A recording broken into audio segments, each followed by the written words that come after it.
I'm Dr. Erica Bove, and welcome to the Love and Science podcast. I'm your host, and also the founder of Love and Science, Thriving Through Infertility. I'm so excited you're here today. With over a decade of experience helping thousands of women just like you, I empower professional women to build their families with confidence and compassion. Let's dive in. Hello, my loves, and welcome back to the Love and Science podcast. I have an amazing guest today. Her name is Dr. Sarah Wittry, and you know how passionate I am about physician coaches. She is a physician coach. She also has been through a lot to create her family. And so I think sometimes when we're in the thick of it, it can be really, really hard to see that there is a light at the end of the tunnel. There is a pathway to becoming a parent. And Sarah is so generously going to share her story with us today. And, especially from somebody who's also a coach, I think sometimes it's really nice to get that perspective. And so, Dr. Sarah, thank you so much for joining us today. Thank you, Erica. I'm excited to be Abs- here. Absolutely.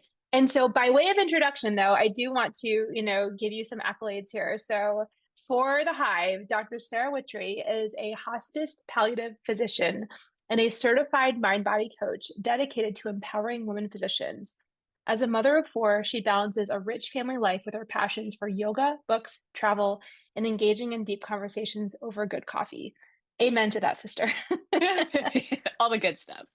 Sarah's holistic approach to well being inspires those around her to find harmony in both their personal and professional lives.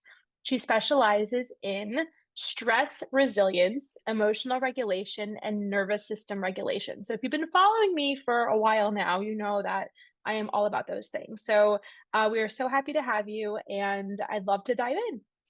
Absolutely. Great. Okay. So, I don't even know all the details about your fertility story yet, but my understanding is that it started in residency. Is that right? Yes, it was Yes. like end of second, beginning of third year of residency. Yeah. Okay. And so what was your pathway to palliative care? How did you get there? I went through PM&R. Uh-huh. Wow. Okay. Uh-huh. Uh-huh. So that was a 4-year residency. Yep. And Okay. I was out in Seattle, University of Washington for both residency and fellowship. Okay. Wow. That's amazing. Fun fact about me is that when I thought about leaving my OBGYN residency program, I actually had PM&R interviews lined up Really? because that was what I was going to do if I left my programs. And so Wow. somehow the dark side pulled me back, but I have a great appreciation for PM&R and also very Yeah. much palliative medicine. And along those lines, I really think there's so much to be learned from palliative care as we approach the fertility journey as an aside, because I think Yeah. that when we are faced with such uncertainty, when we are faced with a diagnosis that we didn't want or expect or any of those things, I think a lot of the tools that help us along the palliative care journey, I Mhm. think they also deeply apply to the fertility journey as well. So, Absolutely. I couldn't agree love, more. yeah. So, okay, so you are a resident in a PM&R residency out in Washington, and tell me your story. Yeah. Yeah. So I think, like a lot of us, I was definitely a planner and for family reasons, right? Was very excited, had always been the type that was like, I can't wait to have kids. But I got to figure out the exact right time.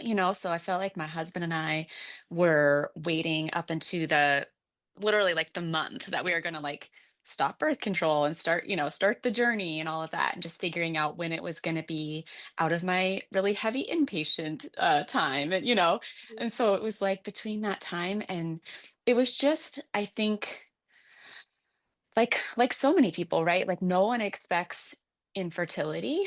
No one is like, this is what I thought was going to happen and how it was going to go for me. And so it was very much one of those things where I think I thought, well, it'll be a couple months probably, but I will be able to have like this cushion and sort of know I'm going to have a baby by this time. And it wasn't working. And I think also just the during the time being super, my schedule is not my own, right, as a resident, and so Definitely not. went into sort of like planning mode and just trying to figure out after the first few months why it wasn't working, right? And doing all sorts of my own research, and then starting to uh, my anxiety probably kicked in as like why it wasn't working. And so I felt like it was just this journey of feeling really, really out of control, because Mhm. it wasn't going on our terms, right? It was a lot of vulnerability because at that time, not a lot of other, I think no other residents that I was with were going through or even thinking about a family yet. And so I felt very, very lonely, and didn't have any family there, anything like that. And so it was very like, I kept it very private for a long time. And I did seek some medical workup and things like that, like within before the 12 months of trying, right? And so I knew that that was like Right. a threshold, but I was like, I just want to know what's going on and what's wrong with me and why isn't it working? So I think I did that at like 6 months or something like that. And Um, how old were you at that point? I would have been late 20s, 20, 25, 26, maybe. Wow. Okay. Yeah, yeah, So you got the workup done. Even that is just kind of stressful because it's like, okay, very. what are we gonna find? And I mean, Yes. it's one reason I love helping women physicians so much is because there is something to be said for crossing the fence into the patient role. Like you said, Mm-hmm. vulnerability. It is so vulnerable to be a patient. Like when we're so used to all day and every day, twice on Sundays, being the ones giving the care to Mm-hmm. then being receiving, it's just like it's almost something that our brains, they really react badly to that Yes. situation. Yes.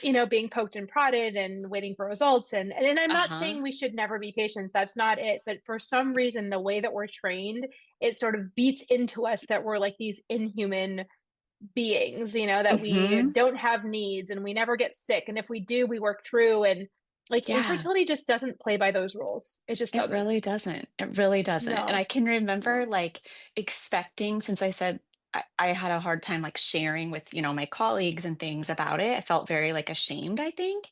Yeah. And I can remember being at like appointments and asking like the nurses, like, where's the emotional support? Or like, what resources do you give people? Right. And they were like, I just remember like thinking I was alone because they were like, we don't really have that, right? Like, Oh, I don't know for sure. You could find a counselor. And I was just like, oh my gosh, like this is crazy that people are going through yeah. this.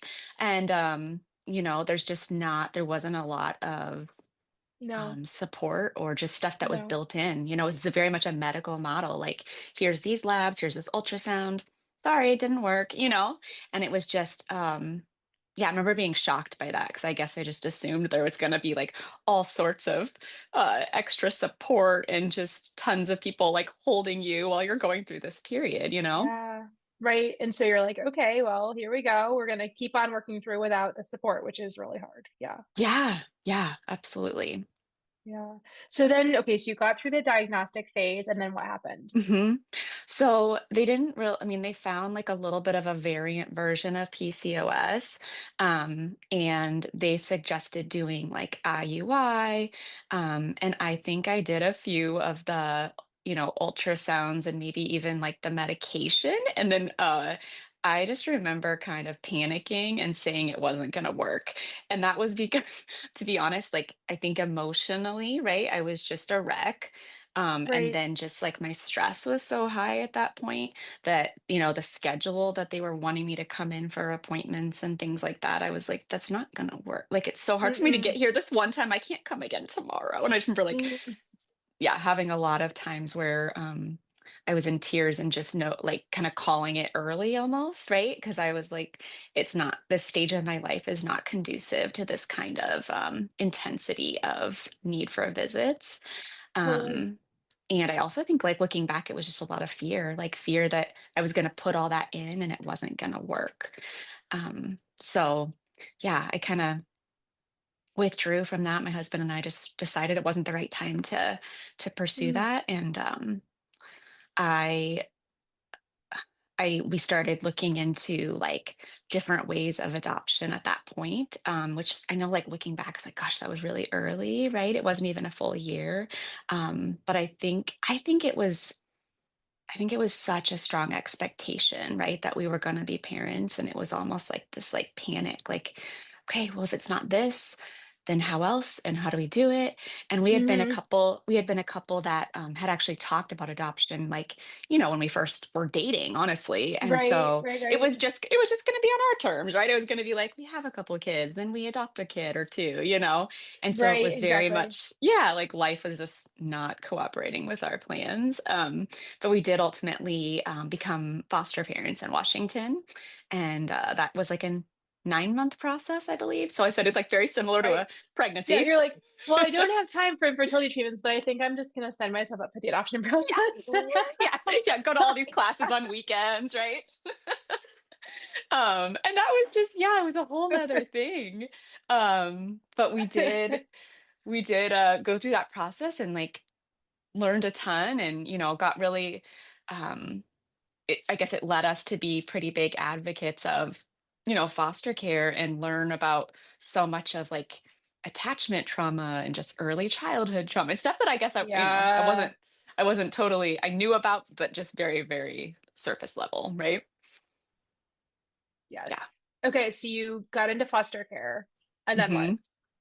And then we got licensed for foster care, and we had to like tell them an age range, right? Of like what age of child we'd be willing to have as a placement. And I believe we said like 0 to 6 or something like that. And they were very much told us that it was probably going to be a toddler or like at the upper range, right? Because a lot of people want, the infants and are hoping for a baby, often when they are going through infertility and then they become foster parents. So Sure. I think we were mentally prepared for any age, but probably like a toddler or young school age. But like it was maybe a week or so after we got licensed and fully could take a placement that they called in and said there was like a 3-week old that they needed a placement for. Oh, wow.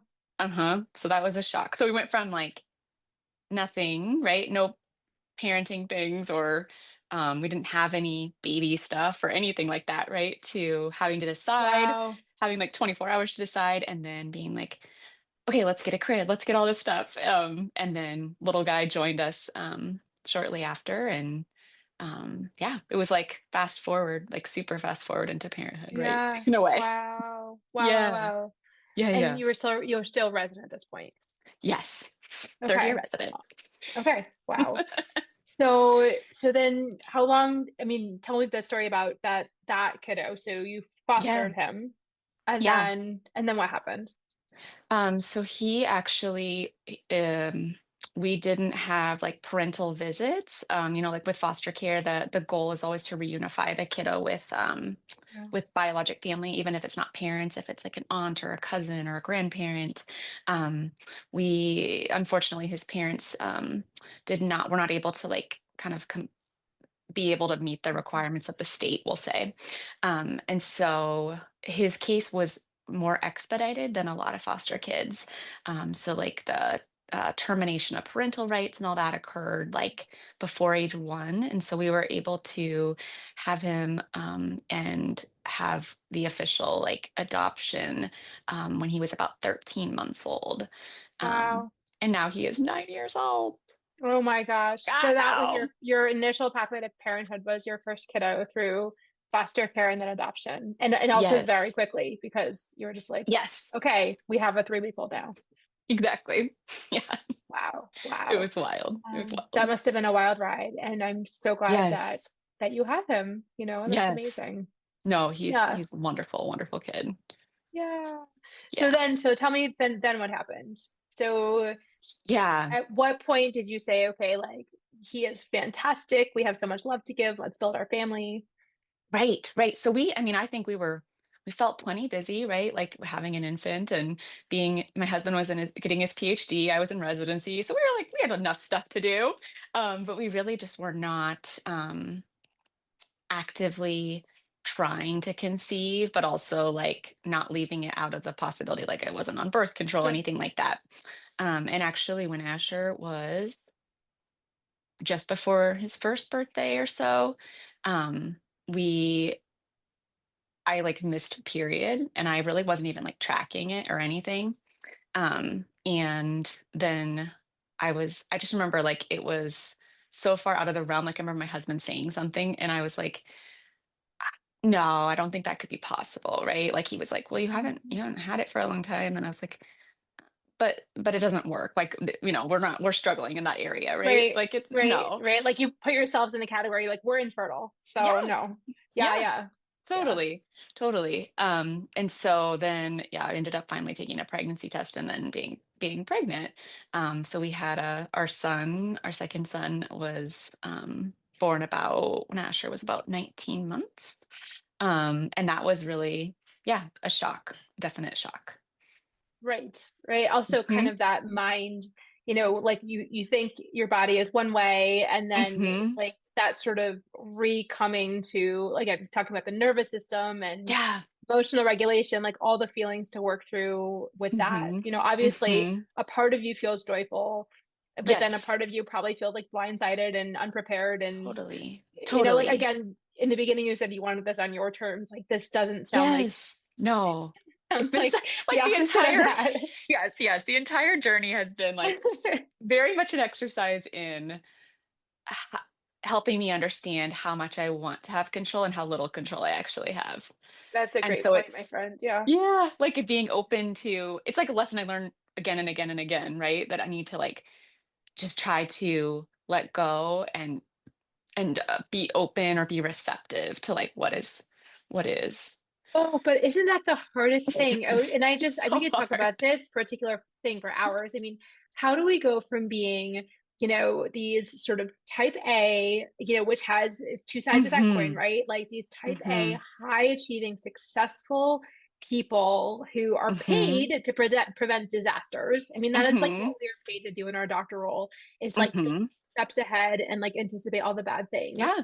Yeah. So this hypervigilance is like what we're paid to do. How Hmm. do we then take something like infertility, which is we want so Hmm. deeply, right? Like Hmm. for many of us, like our deepest desire is to become a parent in life. Oh my gosh. And Yeah. so how can we then take that sort of wiring that we have and Hmm. then say, you know what, I think I've worked hard enough at this. I think it's time to let go, which doesn't mean that anybody's journey looks the same. For some people, that Hmm. might be continuing treatments, but with a different spirit. Right. But like, if I could just bottle this up, how do we surrender? Like, what did Mm. that look like for you? Well, Erica, I did not have those skills at that point at all. Like it wasn't, I felt, I can't explain like why I ended up getting pregnant spontaneously then, right? And if I fast forward like later, I ended up going through IVF for another child, right? So it's like it wasn't even one and done then, right? Or like, okay, now everything works perfectly. So I Right. think I honestly like looking back, I was in such a state then of like for sure survival and for sure just like if I remember my mindset was just like if I do X, Y, and Z, it should work, right? And so it wasn't like I had learned the art of surrender at all at that point. Like I was trying to micromanage everything in my Yeah, life. maybe you were tired from having an 11-month-old and Maybe. Yeah. maybe you only had, again, who knows, we'll never know, Yeah. but like, We'll never know. there Yeah. but there is something like people say, okay, why is that when people adopt Hmm. Hmm. there seems to be an increase in fertility? Why I is it when know. people, even this is fascinating. I don't know if you know the statistic, when people make their first appointment with an REI, you see Hmm. an uptick in the conceptions. And it's Mm. like, there's something about sort of the break on fertility. And again, I think there's many Yeah, vectors. There's probably hundreds of vectors, and sure. stress and anxiety are just one. But I think that the more and more we can embrace what you said, which is like the things that we think we have control over, we actually largely don't. And Hmm. so how can we live the best we can and say, okay, well, Yeah. maybe this isn't all up to me, and I'm going Hmm. to live my healthiest, best life, hope for the Yeah. best, think of many possibilities, and keep moving forward. Yes, totally. Totally. I think Yeah. gosh, so much to be said with just I remember being really angry at people almost for saying like you'll probably get pregnant once you adopt. I remember like that because you hear that all the time and I was like that's so stupid and that's really insulting to people, It is right? Who are insulting. Yeah. yeah, it Yeah. is. And then when it Yeah. happened when we were like preparing for adoption and then got pregnant, like obviously excited, but I remember also being like, this doesn't like this not we didn't do anything different. And it's almost like a part of me felt like very guilty, right? For sort of I didn't do anything different. I didn't go Mhm. through treatment. It was like, and I don't think my stress levels could have been that low. So I don't know what happened. But to Yeah. be honest, but it's just like I think that um yeah, looking back and then just like how I support people now and the kind of huge need I see, right, is for just that validation and that um reassurance almost that like you're not doing anything wrong, right? But I just Right. remember like um yeah, that feeling of gosh, no matter what I do, I can't control this outcome is very, very messy place to be for people like us. It's very messy. Yes, it Yes. is very, very, very messy. Yes, Mhm. and then we do all the things that then stem from that to like try and gain control or try and go down the Google Mhm. rabbit hole or try and do whatever we can. Maybe it's numbing, maybe it's, all the Mhm. different things we do because those emotions are so complex. And, Yes. before I started this whole coaching journey, I think some part of me thought my feelings would kill me. Like I just Mhm. Mhm. ourselves, we overwork. I think Mhm. there was like a light bulb moment, and you probably have had this too when you realize, oh, that is in air quotes just a feeling. Like it feels Right. pretty awful right now, but that feeling is actually not going to kill me. And Right. that's what I think the fertility journey is. That I think the more we can befriend our feelings, you're like, Mhm. oh, that shame showing up again. Huh? Wonder why now? What's why today? Mhm. Okay, shame. Let's have a Mhm. conversation. Or like maybe Totally. it's frustration or anger or the Yeah. things people say, like there's so many intense emotions. And I think the more we can say, gosh, it makes sense I'm angry right now. Mhm. Anybody else would feel angry in response to that highly insensitive Yes. comment. So let me feel Yes. those feelings and then not let them steal what they don't need to steal and Mhm. then keep on moving forward, right? For sure. Yeah. Because and also it's just like there's this huge role for self-compassion throughout the journey, and it feels almost impossible to access at times, right? Yes. Because it's very much like, well, my body's not doing what it's supposed to, and you know, I don't feel loving toward myself. I feel like Hmm. very inherently flawed or something like that. I remember that being very Yeah. prevalent and just like Right. And the inner impacting. critic is Oh, so totally. intense. So Yeah. loud, so loud.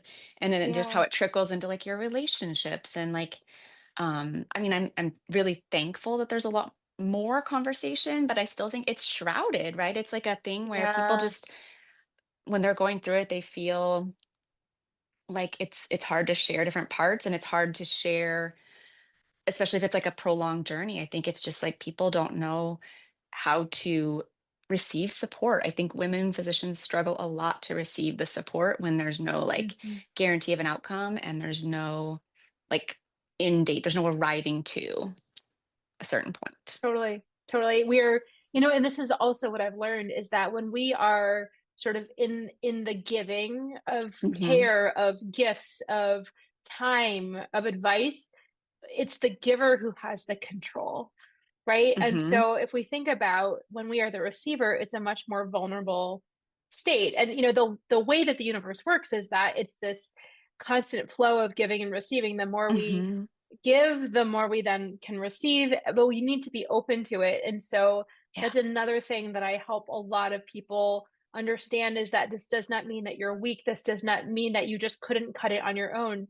It Yes. means that these sorts of problems are not meant to be dealt, with in isolation. These problems are not Yeah. people are not meant to suffer in silence, that Yeah. we are truly stronger together. And the more that we can offer support and celebrate the wins collectively and diffuse Hmm. the bad news and the burdens collectively, it just makes for such a better experience. But it's a completely different mindset shift from how we have been Hmm. acculturated throughout this whole medical process. And so Absolutely. I think we just have to remember that again, infertility does not play by the same rules. We need a different playbook. Hmm. We really, really do. We really Yeah. do. Okay, so I'm curious. So we're talking about self-compassion, which is one of my favorite things to talk about. When Yes. did you discover self-compassion as you were building your family, or did that come later? Yeah. I mean, okay. So just to add, I'm not trying to like spend too much time on my story, but it's like there's Sure. just different parts of it that I feel like where it Yeah. pulled in more, right? Yeah, yeah, Um, yeah. And so I mean, I had some very small degree having the first two kiddos and kind of just juggling like infant and toddler and all that. But it definitely came in almost as a necessity when we said yes to fostering a 6-year-old girl Mhm. when we had a newborn and a toddler. Oh, So, wow. yep, yep. um, and she had had a significant amount of childhood trauma coming into joining our family, and so Wow. it was that. I mean, honestly, still like parenting her, 7 years later has been the the catalyst for the most personal growth that I've had. And it's like Wow.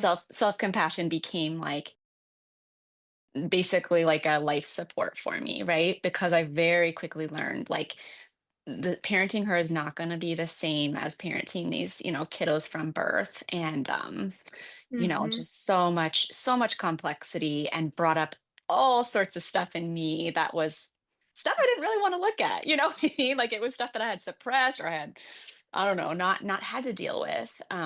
So Yeah. very much like when things weren't working and when there was a lot of dysregulation and there was a lot of conflict and like behaviors that were just really challenging and really triggering, that's when I had to really, really get support and dial in my self compassion practices because it was like no amount of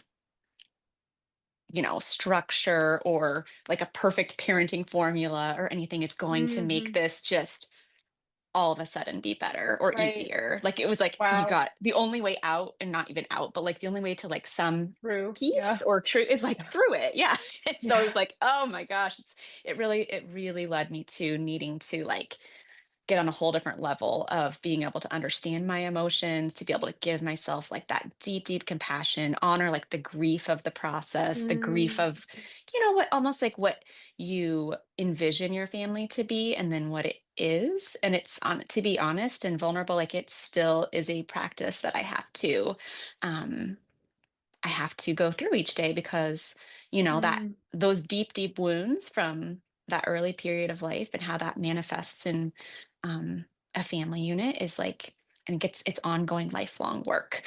But it's like without self-compassion, I feel that I would be in a very different place right now.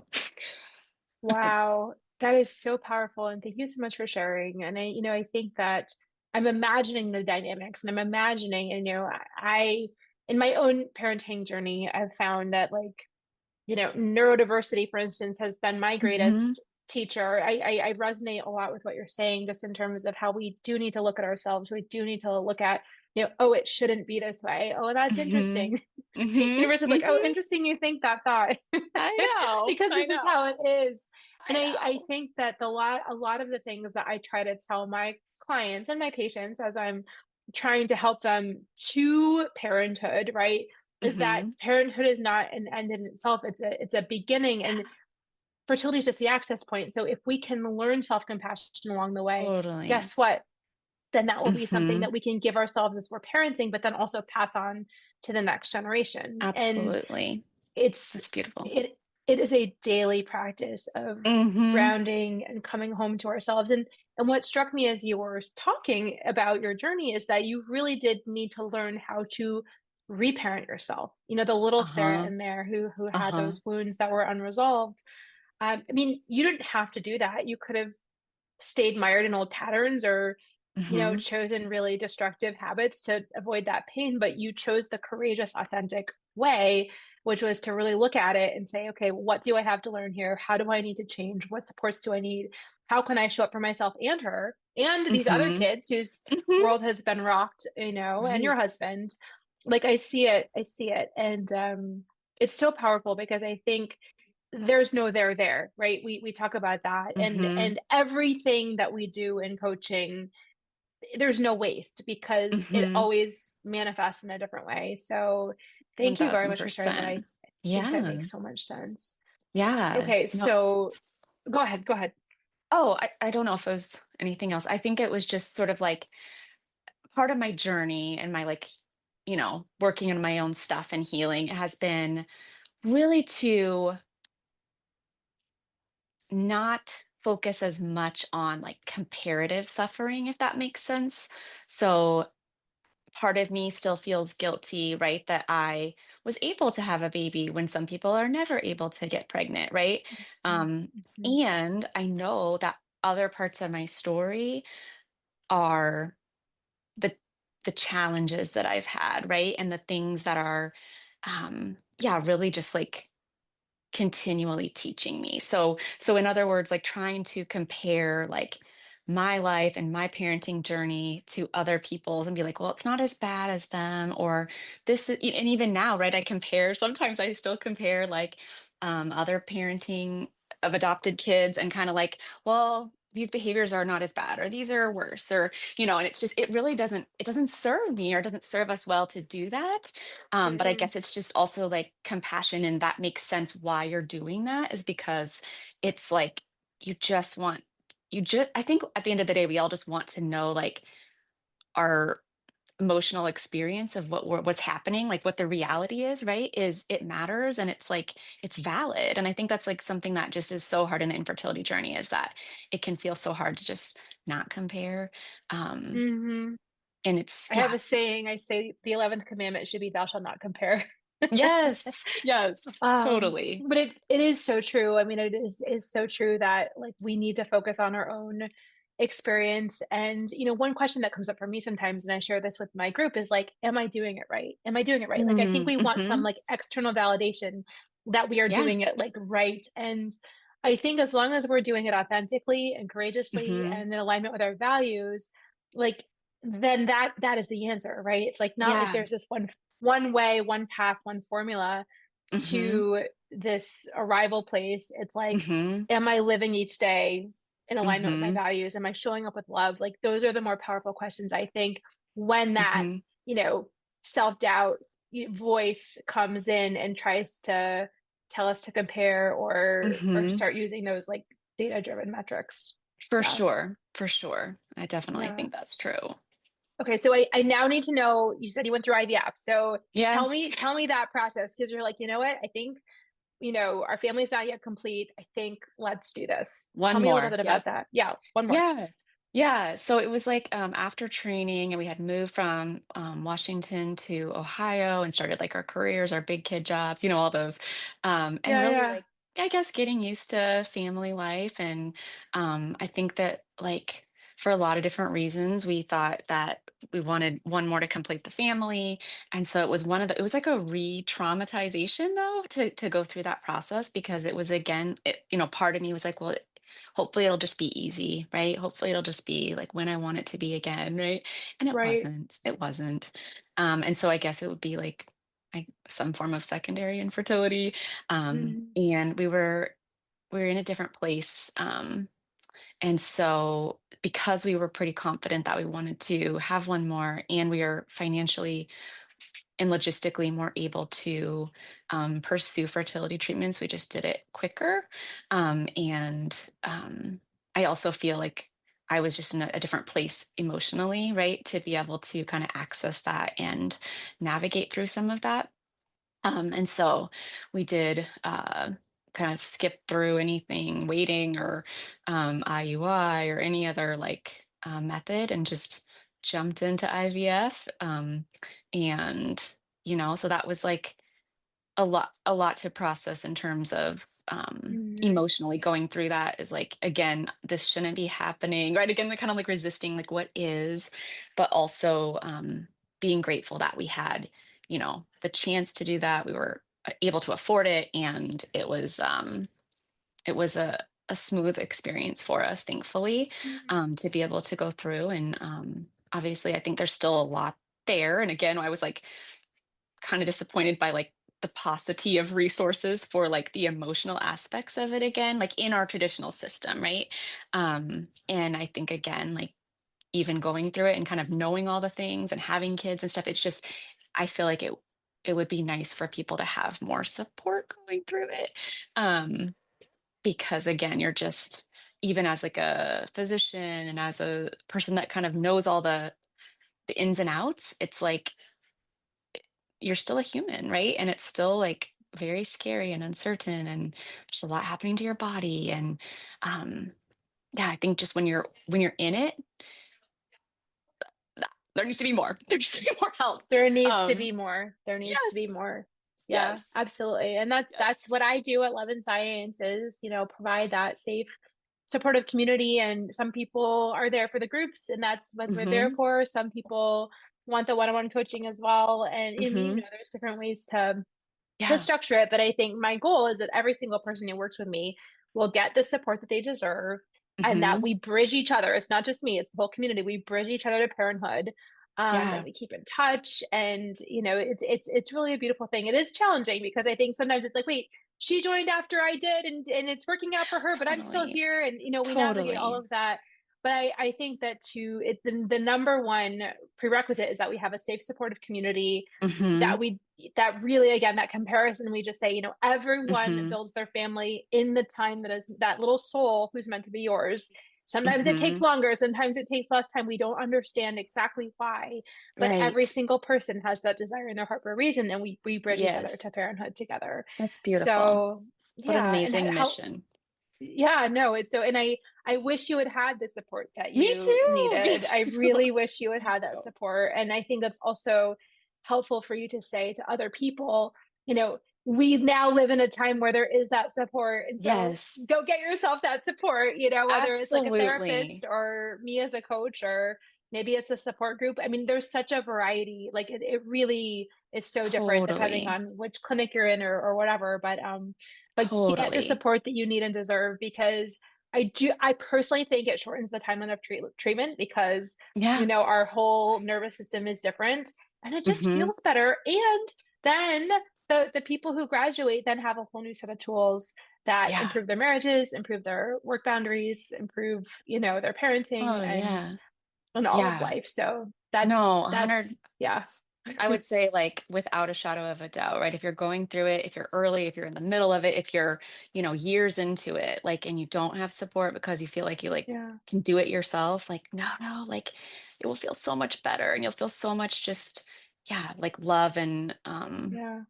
support from others. And yeah, I wish I would have had it, for sure. And I think it's one of the things I feel very, very passionate about is that like anyone going through it, I tell them that all the time, like just get help early on because your partner is like in it with you, right? And it's like Yeah. you can't be each other's support. You're both feeling like you're drowning. Yeah. Your And families, it I mean, a yeah. lot of family members don't know how to support you, right? It's just they're too close to you. And so they can't Yeah. kind of see a little bit more perspective, and but there's definitely people that care and have, a lot of compassion like you that would be lovely, lovely to Yeah. have along your journey. Thank you. Um, thank you so much. And I love the fact that you have built your family in a way that, you were open to the possibilities. And I always tell people, be open. You never know how this is going to Hmm. happen. Hmm. And the people who I do think do eventually have the most success building their families are the people who Hmm. expand their view and say, okay, well, maybe it could look a little different than I always say, we're not Hmm. working with a strong plan A here. We've ditched that long ago. This Yeah. is about, which family is meant to be mine and that whole process. So one thing Yeah. that we had talked about discussing ahead of time was what it's like to parent in a family where, sort of the children came from different origins. So there's some Hmm. adoptive children, there's some bio children, Yeah. what is that dynamic like and how have you navigated that? Yeah, no, that's a good question.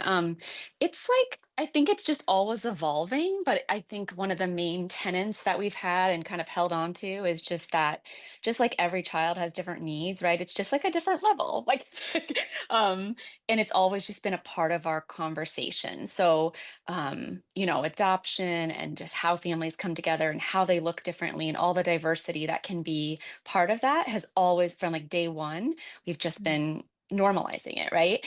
And talking about it and really allowing for their emotional expression, as they are navigating different ages and like stages of development and like the dynamics between them. And I just think we're very, very attuned to that.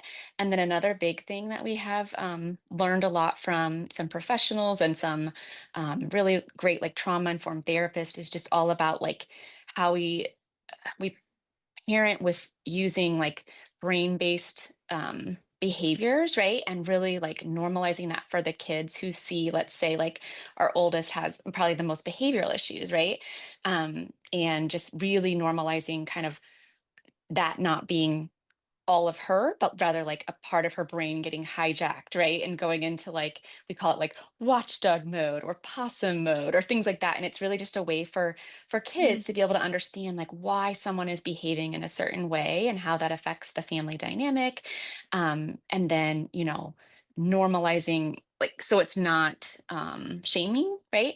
As far as like why they're behaving a certain way.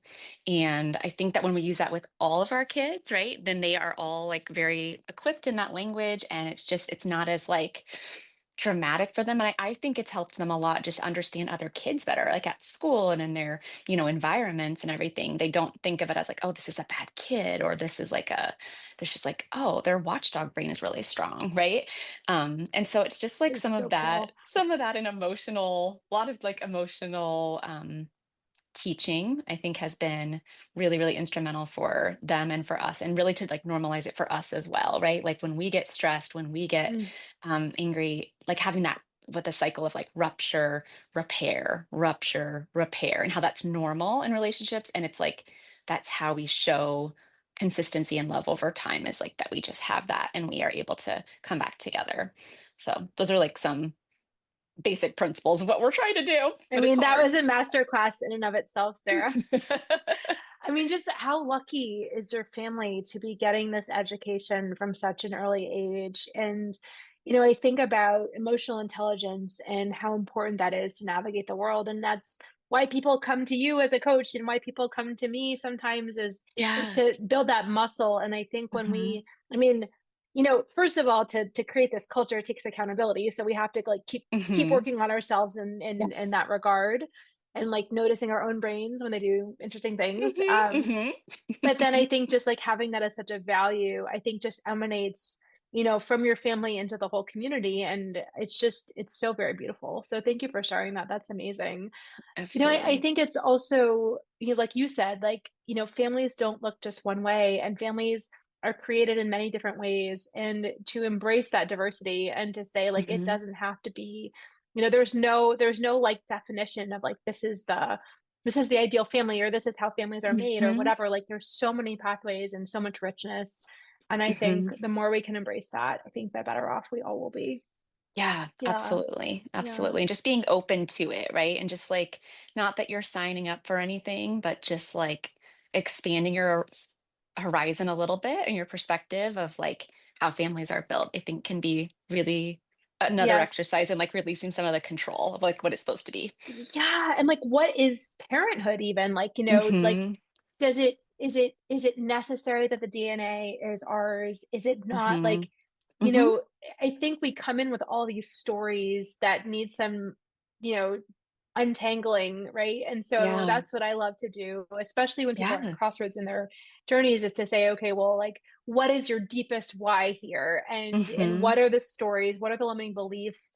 And how can Right. we put it all together with a plan that feels aligned, you know? Yes. Yes. Um, well, our time is coming to a close. Is there anything else you want our listeners to hear from you about your journey, about what you wished existed, like anything that's still on your heart? It's okay if there's nothing. I just like to Yeah. provide a space. Yeah.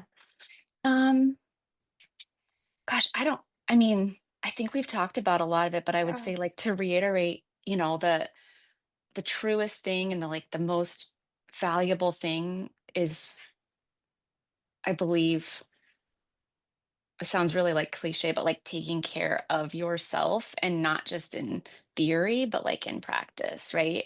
And it's Mm-hmm. really just like not as a thing to check off your list as you're going through it. Like, did I get my self-care time in? It's really just like, what are you doing and how are you asking yourself like what you need? And are you Mm-hmm. honoring that? Because it's a long journey, right? And there's no guarantees and all of that. And so it's like just honoring those emotions as they come up and tending to them and being gentle with yourself is like, I think worth its weight in gold, because I don't think many of us are very familiar with that. We do it a lot for others, but we don't do it very well for ourselves. And so it's like an exercise in growing that and just like keeping that at the forefront and being super, super committed to it because it will always pay you back, right? And you're the one relationship like you're always going to have, right? And so, So true. yeah, I think, And building that self-compassion muscle often and yes, early. Because, yes. as I think about it, we are in these constant cycles of rupture and repair with ourselves. And I think Totally. that self-compassion is the medicine that helps us, heal those ruptures Hmm. and repairs to keep us on the path we need to be. So Yeah, interesting. absolutely. Huh. Wow. Absolutely. Okay, so you're an amazing coach. You are an amazing physician. Where can people find you? Yeah, so you can go to my website. It is Vibrant Humans, Sarah Wittry, my full name, .com. I'm also pretty active on Instagram, which is just my full name, and LinkedIn. So those are kind of the best places. Okay, go find her. I think you heard the richness of all of this. And, just in terms of like being a physician, trying to make it all work.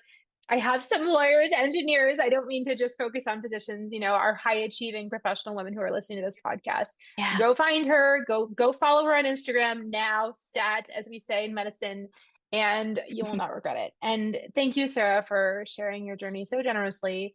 Many times I teared up, many times I was moved, and I cannot wait to listen again because I know your story and your perspective are going to help so many people.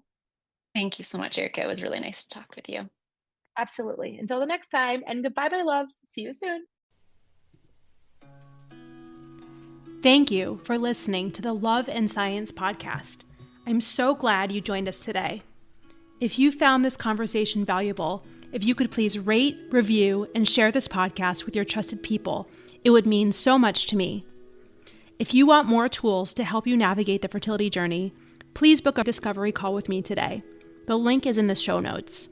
Please do not let infertility have the final word. I'm here to take the burden from you so that you can achieve your goal of building your family. In gratitude, this is Dr. Erica Bove. I'm rooting for you always.